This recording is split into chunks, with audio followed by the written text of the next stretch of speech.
Hello and welcome back. Science and take current affairs में आपका स्वागत है।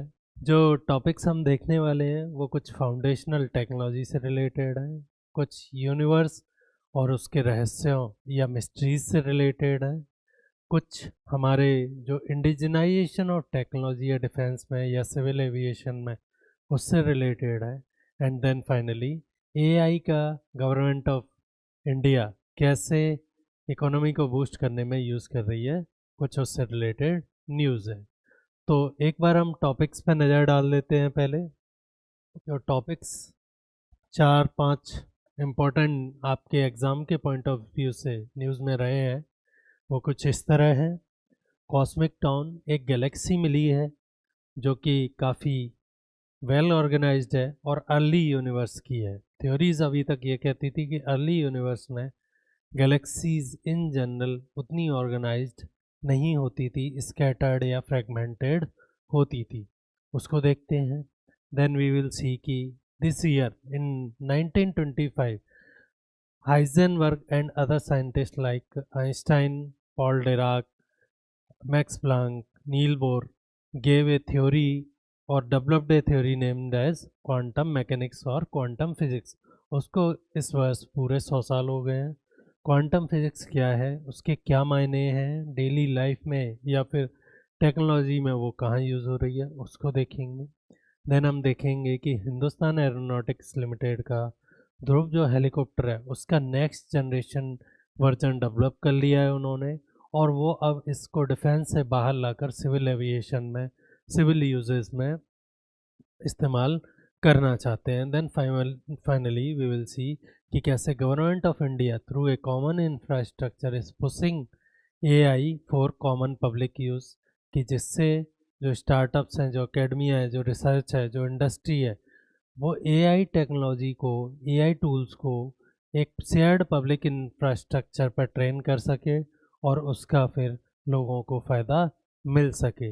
ये चारों चीज़ बहुत ही इम्पोर्टेंट है हमारे एग्ज़ाम के लिए, चाहे वो प्रीलिम्स में फंडामेंटल चीज़ें हों जैसे कि एक्सपेंशन ऑफ यूनिवर्स क्या है, रेड शिफ्ट क्या है, क्वांटम मैकेनिक्स के बेसिक्स क्या हैं, क्वांटम कंप्यूटर्स कैसे काम करते हैं, या जो ध्रुव हेलीकॉप्टर है उसकी बेसिक्स क्या है, किसने बनाया है उसका, वहाँ से लेके मेंस तक जहाँ पे वो आपको इन सारी टेक्नोलॉजी की अपनी डेली लाइफ में, सच एज मेडिकल में, एग्रीकल्चर में, बाकी है ना एनवायरनमेंट में आपको एप्लीकेशन पूछ सकता है।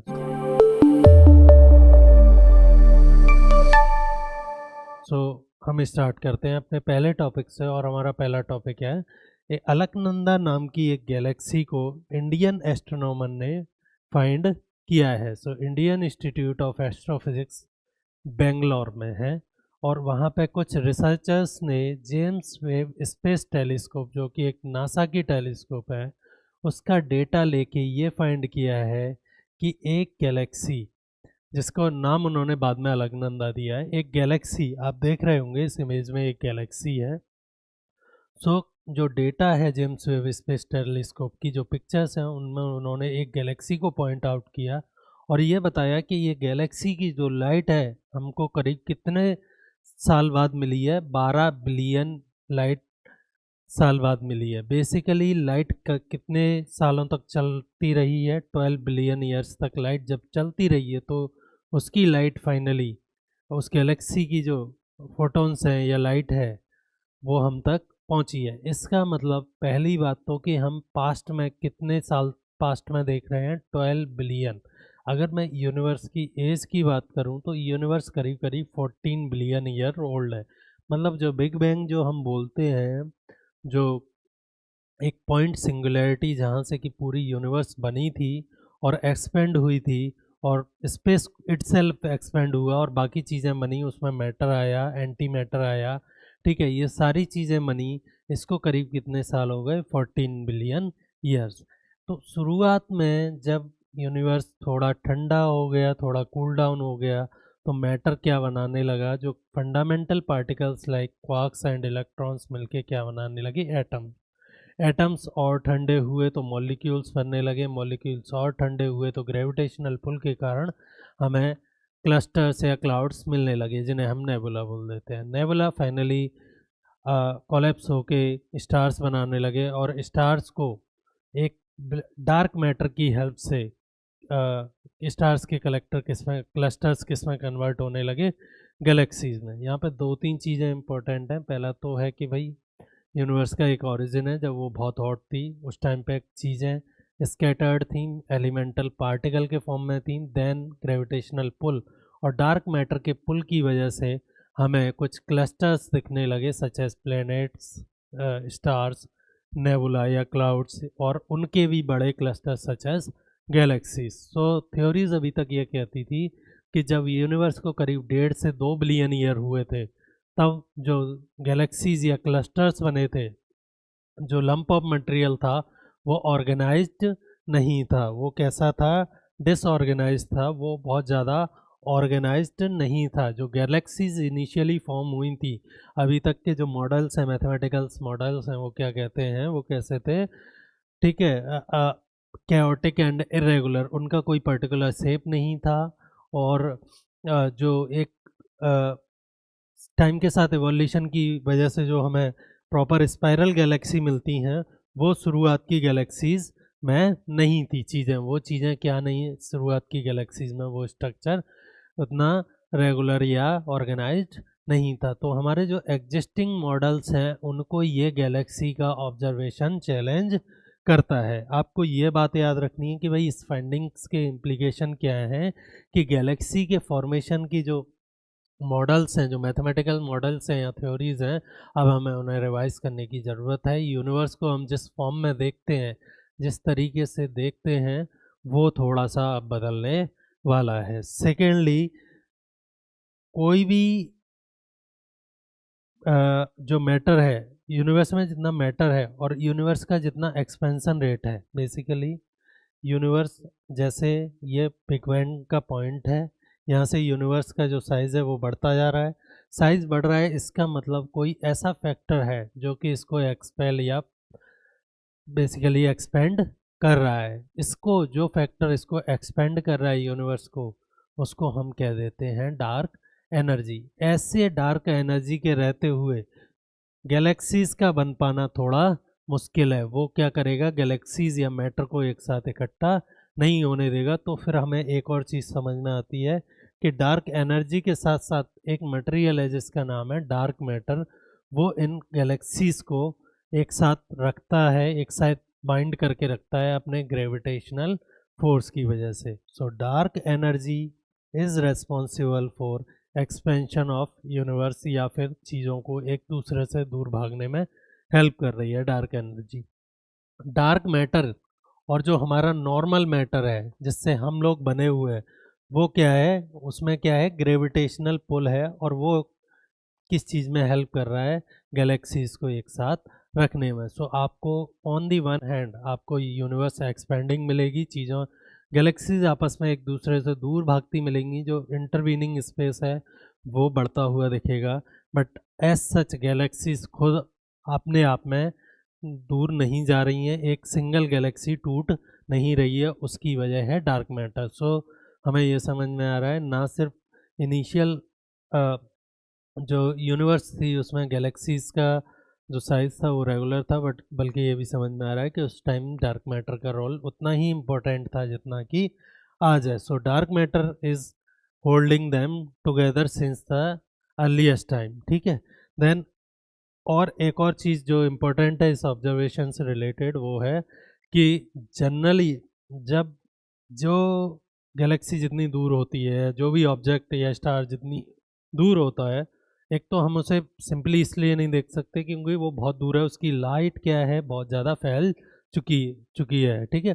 पहला तो वो है। सेकेंडली प्रॉब्लम क्या आती है कि जितनी दूर कोई गैलेक्सी या स्टार है, वो हमसे उतनी ही दूर भाग रहा है एक्सपेंशन ऑफ यूनिवर्स की वजह से। जैसे हम एक बलून को फुलाते जाएं तो उस पर जो पॉइंट्स हैं वो आपस में एक दूसरे से जितना दूर हैं, उतनी ही तेज़ी से वो एक दूसरे से दूर भाग रहे हैं। डायरेक्टली प्रोपोर्शनल टू डिस्टेंस है क्या, उनके दूर भागने की वेलोसिटी।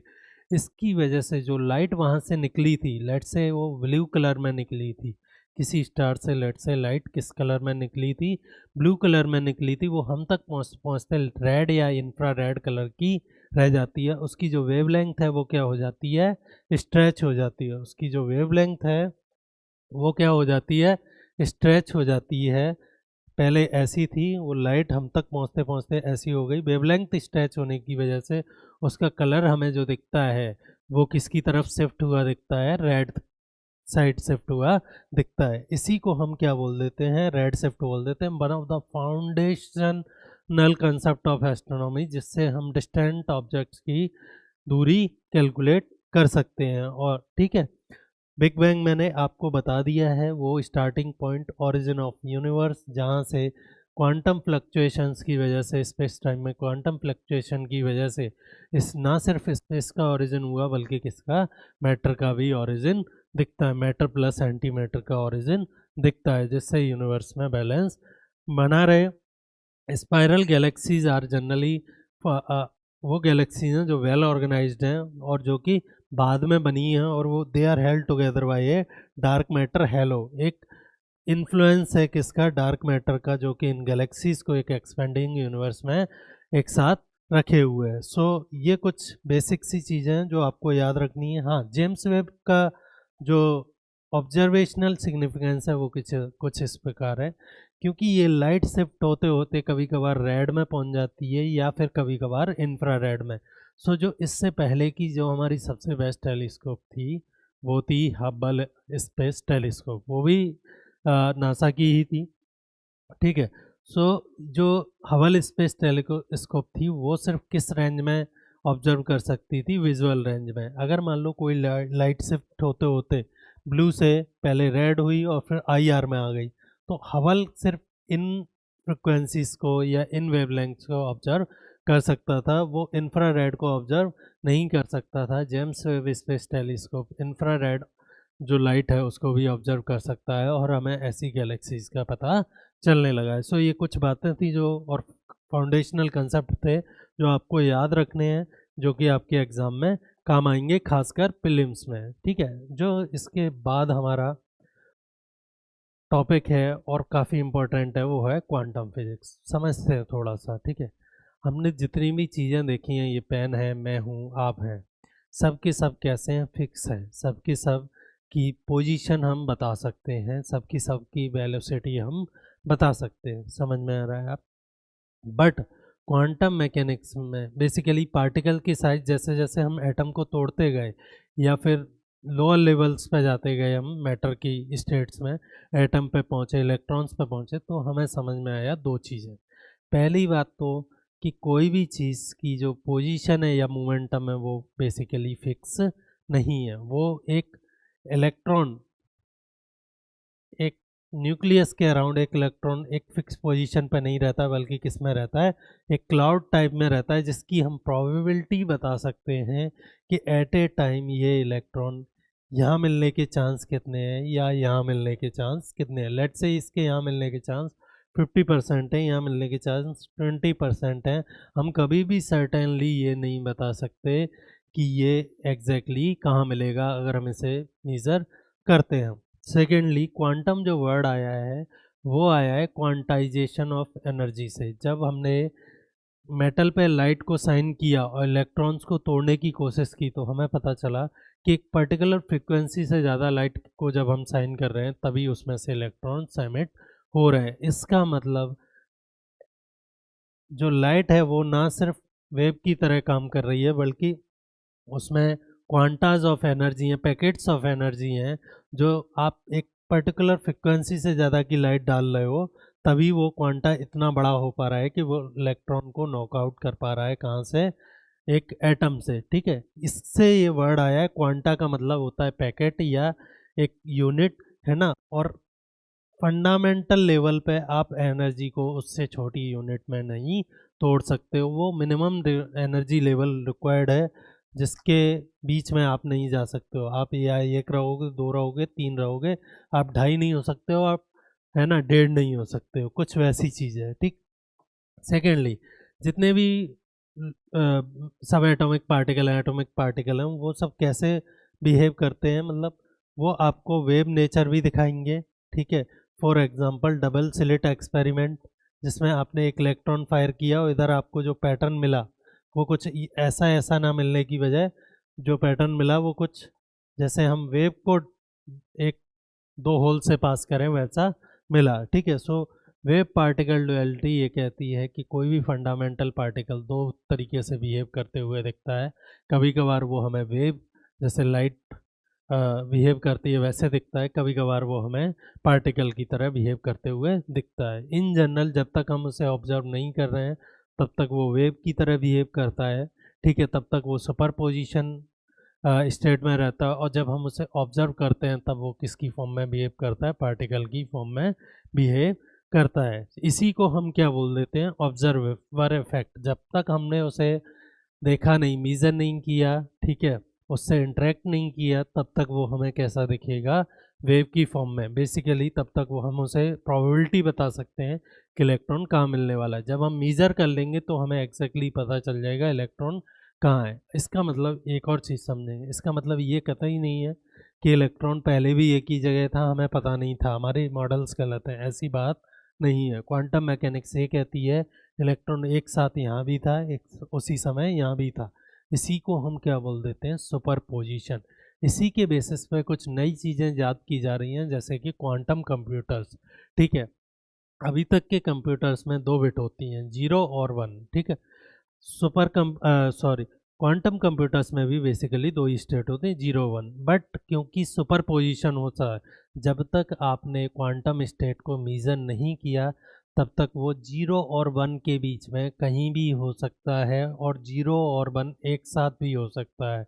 इसी को हम क्या बोल देते हैं, सुपर पोजिशन।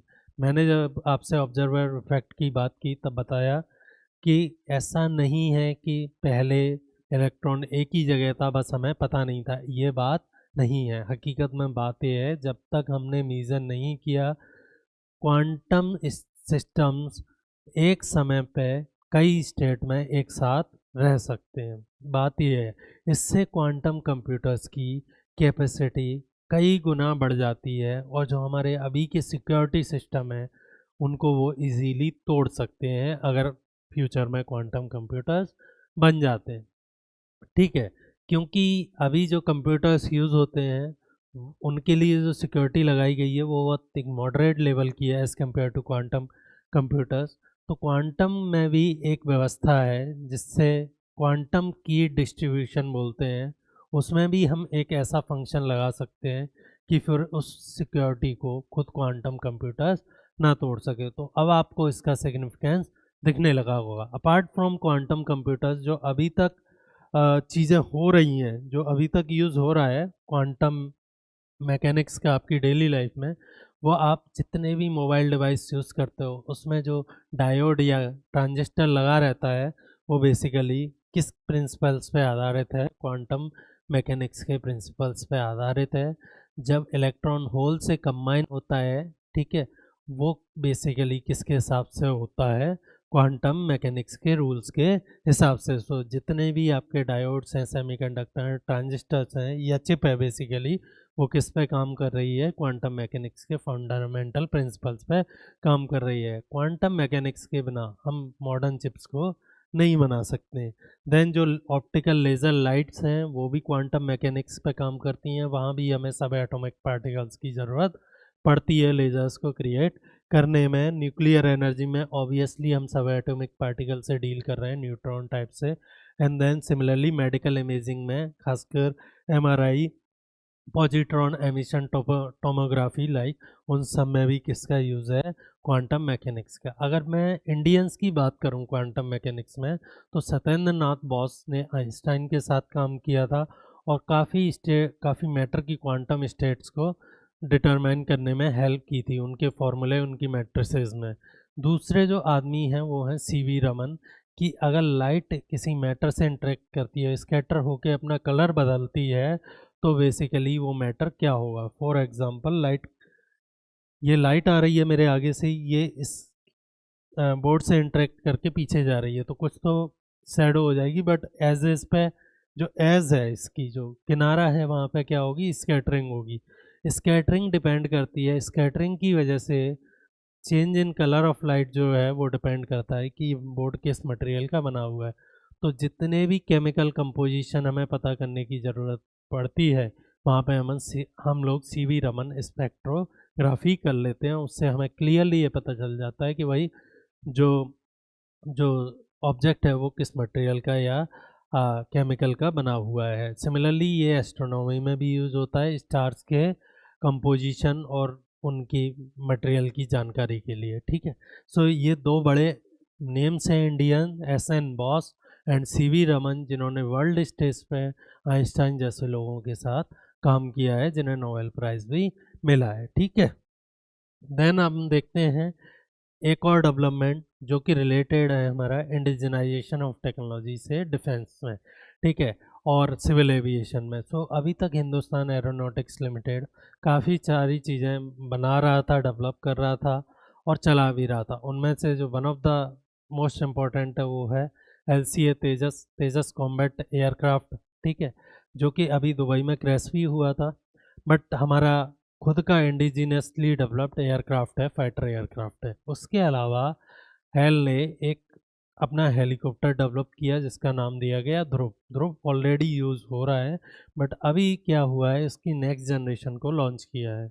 और हेल चाहता है कि ना सिर्फ हम ध्रुव को डिफेंस में यूज़ करें, बल्कि उसको सिविल एविएशन में, जैसे कि मेडिकल इमरजेंसी हो गई, ठीक है, आपके जनरल सिविलाइजेशन हो गया, पहाड़ हो गए, वहाँ पे जो चीज़ों की सप्लाई है उसमें ज़रूरत पड़ती है, या फिर हम जो बाहर से हेलीकॉप्टर ख़रीद के और फिर उन्हें यूज़ कर रहे हैं सिविल में, उसकी जगह हम किसको यूज़ करें, अपने खुद के designed and developed by hello Dhruv helicopter next generation को यूज़ करें, ठीक है। ये करीब 5.5 टन मतलब 5,500 किलोग्राम तक का वजन उठा सकता है, और इसमें 2 इंजन होते हैं। ये बात आपको प्रीलिम्स के लिए याद रखनी है।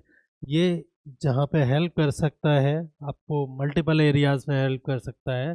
पहाड़ों में टूरिज्म हो गया, पैसेंजर ट्रांसपोर्ट हो गया general, then emergency medical services हो गई, डिजास्टर रेस्पॉन्स हो गया, और इसके अलावा जितनी भी एयर सर्विसेज की ज़रूरत है ना, रीजनल एयर सर्विसेज की ज़रूरत है, वहाँ पे ये हेल्प आपको कर सकता है। इसका अगर मैं इंडिजनाइजेशन पॉइंट ऑफ व्यू से देखूं मेंस के लिए आपके लिए, तो ये सिविल एविएशन का इंडिजनाइजेशन करता है apart from defence, strengthening aerospace ecosystem. अब हम डिफेंस तक लिमिटेड नहीं रहे, अब हमने चीज़ों को एक्सपेंड करना चालू कर दिया, बियॉन्ड डिफेंस जाने लगे हैं। देन रीजनल कनेक्टिविटी और यूटिलिटी को बढ़ाता है और आत्मनिर्भर भारत जैसे इनिशिएटिव को प्रमोट करता है। आज का जो हमारा फाइनल टॉपिक है वो है कि कैसे आर्टिफिशियल इंटेलिजेंस को डेली लाइफ में या फिर इकोनॉमी में इंटीग्रेट करके उसके फ़ायदे लिए जा सकते हैं। एक बात थोड़ा आप याद रखेंगे, आर्टिफिशियल के इंटेलिजेंस के यूज़ आपको फिल्म्स में भी पूछे जा सकते हैं। For example, which of the following is is a valid application of AI, है ना, can have a valid application of AI। और उसके अलावा इसका मेंस में आपको सवाल मिलना ही मिलना है, आपको चाहे वो ऐसे में मिले, चाहे वो पेपर 3 में मिले, चाहे वो गवर्नेंस में मिले, बट इसका सवाल आपको मिलना ही मिलना है। So please be careful. थोड़ा सा फैक्ट्स को हम याद रखेंगे, गवर्नमेंट क्या कर रही है, इकोनॉमी को कैसे प्रमोट करने वाला है, ये कितना इम्पैक्ट आने वाला है जॉब्स पे, इकोनॉमी कितने से बढ़ने वाली है, और कितना गवर्नमेंट ने खर्च किया है या कौन से मिशन है। जहाँ तक मैं खर्चे की बात करूँ तो गवर्नमेंट एक AI कंप्यूट मिशन, कंप्यूटर नहीं है, कंप्यूट है, कंप्यूट का मतलब होता है गणना करना, ठीक है।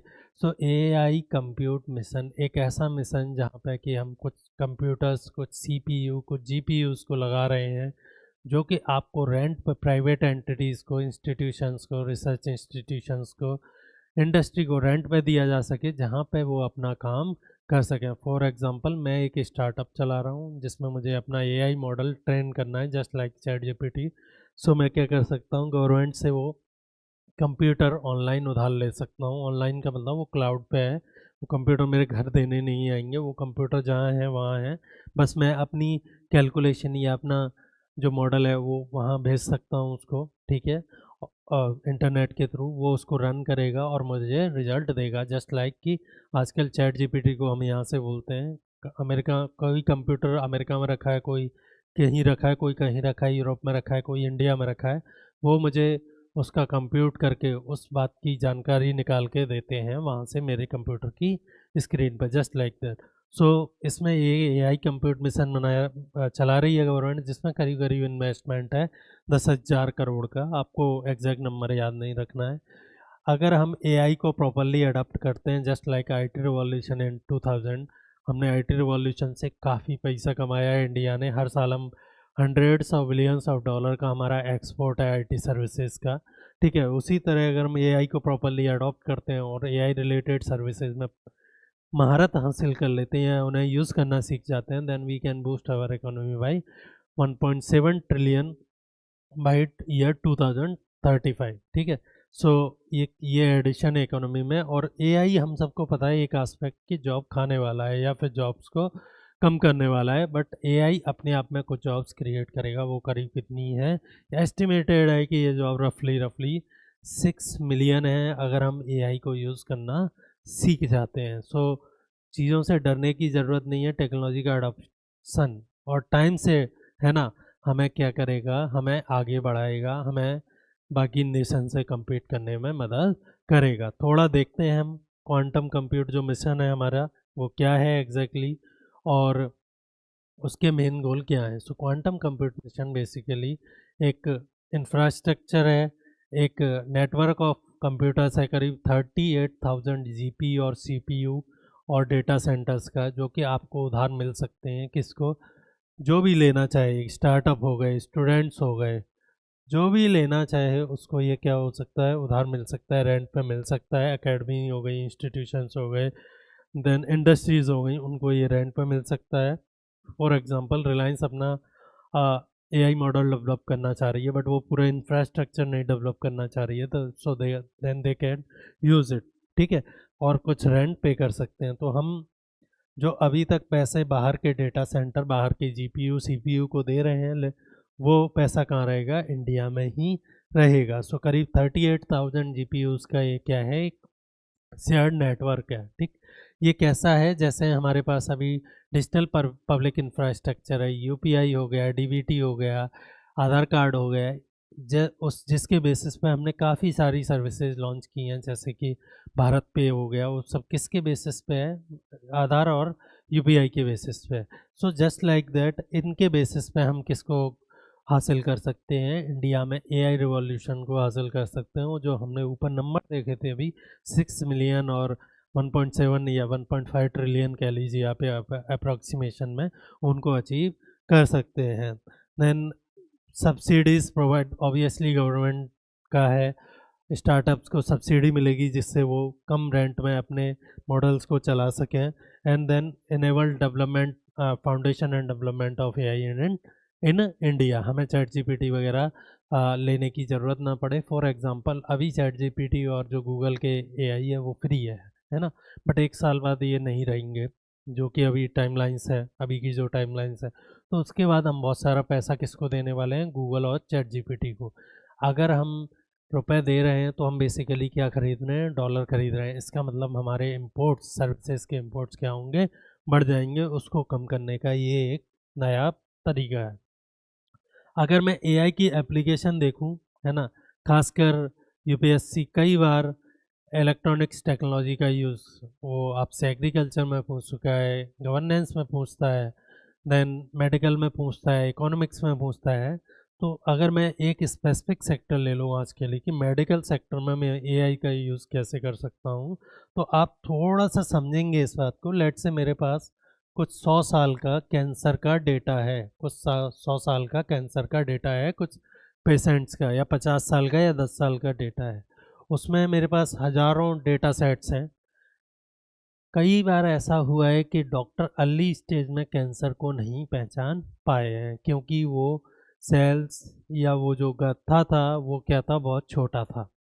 बट अभी मैंने उस डेटा को, पुराने डेटा को जिनमें अब हम पहचान चुके हैं, वो पेशेंट कुछ जिंदा हैं कुछ मर गए हैं, एनीवे उससे फ़र्क नहीं पड़ता है, बट वो डेटा दिया और एआई ने ये समझा कि अगर सेल ग्रोथ का पैटर्न ऐसा है तो हम इसको कैंसर मान सकते हैं। अगर सेल ग्रोथ का पैटर्न दूसरे टाइप का है, सेल ग्रो कर रहे हैं एक पैटर्न में और सेल ग्रो कर रहे हैं दूसरे पैटर्न में, थोड़ी ज़्यादा ग्रोथ है दोनों ही में, तो फिर किसको कैंसर मान सकते हैं किसको नहीं मान सकते हैं, ये एआई अब हमें बता सकता है। इस पर गूगल ने और बाकी लोगों ने काफ़ी काम किया है। अगर मैं फ्रंटियर्स या बेसिकली ग्राउंड लेवल पर चला जाऊं, तो मान लीजिए आपके पास किसी पेशेंट का एक्सरे है और वहाँ पे कोई रेडियोलॉजिस्ट नहीं है, सिर्फ एक डॉक्टर या नर्स है जो कि बहुत एक्सपर्ट नहीं है रेडियोलॉजी में, उन्हें भी आइडिया लग जाता है, तो वो किसका उस इमेज को किसको एआई को देखे ये पता कर सकते हैं एग्जैक्टली प्रॉब्लम क्या है।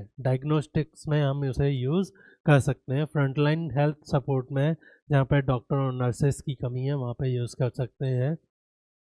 और जो हमारा डिजीज़ से रिलेटेड डेटा है जो कि मल्टीपल हॉस्पिटल्स में कॉलेजेस में जनरेट हो रहा है, मल्टीपल जो हेल्थ सेंटर्स हैं उनमें जनरेट हो रहा है, उसको एआई को देके हम ये पता कर सकते हैं कि कहीं कोई ऐसा डिजीज़ या फिर वायरस बैक्टीरिया तो नहीं जन्म ले रहा है जो कि पूरे वर्ल्ड में पेंडेमिक ला सकता है या वहाँ के लोगों को परेशान कर सकता है। तो डिजीज़ सर्विलांस में भी इसका काम है। सो डायग्नोस्टिक हो गया, डिजीज सर्विलांस हो गया, फ्रंटियर हेल्थ सपोर्ट हो गया। One of the 3 most important application है अभी एआई की, किसमें, मेडिकल में। ठीक है, ये आपको याद रखना है। मेंस पॉइंट ऑफ व्यू से प्रीलिम्स में भी पूछा जा सकता है, बट इसके ज़्यादा चांस हैं कि ये मेंस में पूछा जाएगा।